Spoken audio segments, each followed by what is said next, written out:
Assalamualaikum warahmatullahi wabarakatuh. Halo semuanya, perkenalkan saya Gasani Atskia Fasya, merupakan mahasiswa Ilmu Komunikasi Universitas Syahkuala dengan NPM 2410102010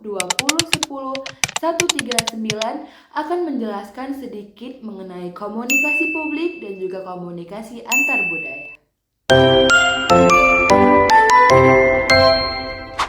Komunikasi publik ialah komunikasi yang dilakukan oleh individu atau bahkan instansi dengan masyarakat lain yang memiliki tujuan untuk menyampaikan informasi serta mempengaruhi persepsi publik.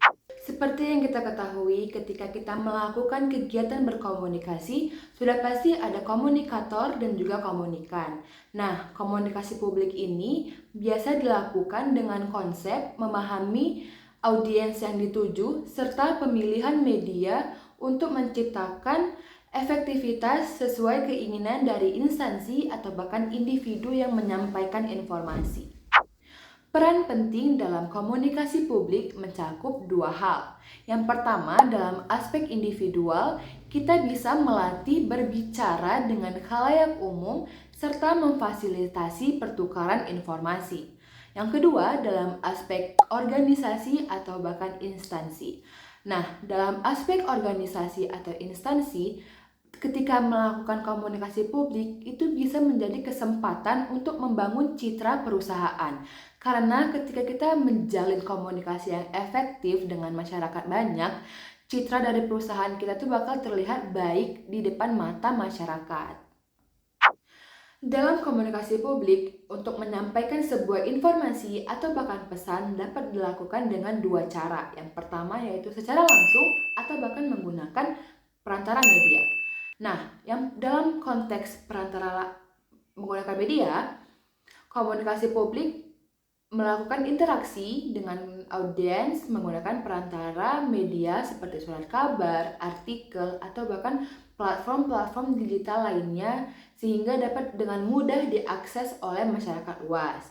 Nah, dalam konteks secara langsung, komunikator berperan langsung dengan audiens sehingga dalam menyampaikan pesan atau bahkan informasi dapat dilakukan menggunakan ucapan atau bahkan tindakan. Contoh komunikasi publik secara langsung yaitu kegiatan public speaking atau bahkan kegiatan ceramah-ceramah dan hal sebagainya.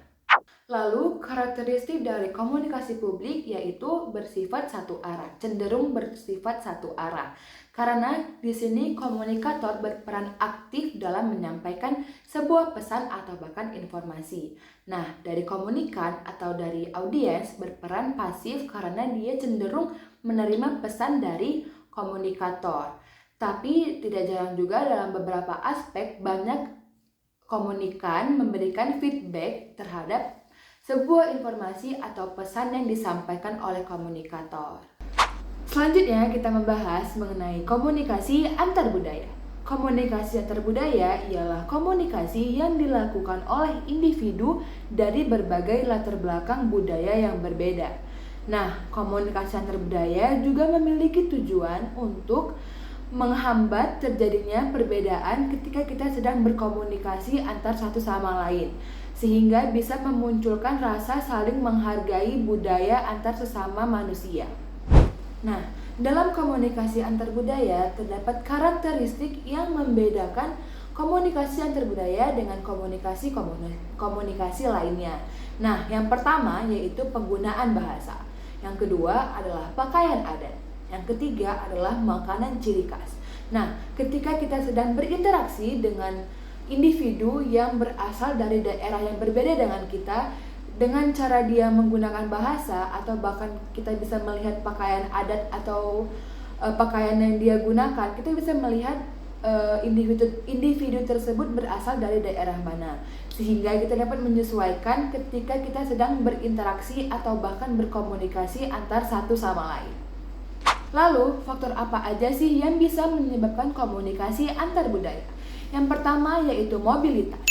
Contohnya ketika kita sedang ingin melanjutkan ke jenjang perkuliahan yang lebih tinggi lagi, kita memilih untuk ke tempat yang terjamin dari segi pendidikannya.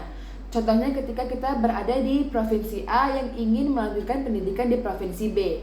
Karena kita melihat di provinsi B ini terjamin dari segi pendidikan dan juga akreditasinya. Nah, faktor yang kedua adalah faktor politik.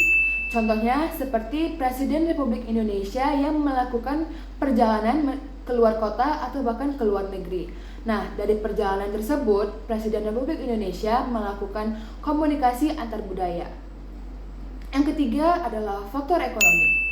Nah, contohnya ketika kita dari daerah A pindah ke daerah B yang lebih terjamin dari segi ekonomi serta perkembangannya. Nah, dari faktor itulah bisa menyebabkan komunikasi antar budaya dan penyesuaian komunikasi antar budaya. Terima kasih sudah mendengarkan penjelasan mengenai komunikasi publik dan juga komunikasi antar budaya.